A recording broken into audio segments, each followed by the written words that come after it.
ज्यादा बारिश होती है के बाद 14वीं का चांद, कराची में सैलाब का जिम्मेदार चांद निकला।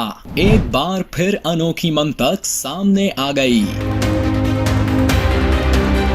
कराची डूब गया, शहरी कर्ब में मुब्तला हैं, लेकिन वुज़रा के अक्ल से आरी बयानात बारिश में भी आग लगा रहे हैं। इनकी सुने ये हैं वजीर बल्दियात, जिन्होंने सड़कों में पानी जमा होने से मुतल्लिक अनोखी मंतक पेश कर दी, और तो और सारा मलबा चांद पर ही डाल दिया।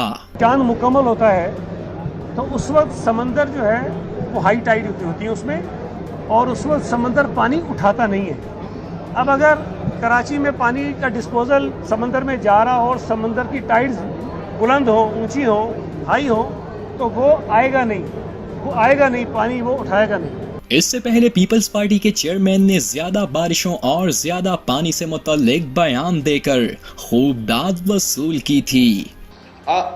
इसको समझना पड़ेगा हमें कि जब बारिश आता है तो पानी आता है, तब ज्यादा बारिश आता है तो ज्यादा पानी आता है। बिलावल के बयान को कुछ ज्यादा ही पजीराई मिली थी। आपको तो याद होगा जब अबरारुल हक ने स्टेज पर गाना गाकर ना सिर्फ पेंडाल बल्कि इमरान खान को भी कहे लगाने पर मजबूर कर दिया था। ज्यादा बारिश होती है तो ज्यादा पानी आता, थोड़ी बारिश होती है तो थोड़ा पानी।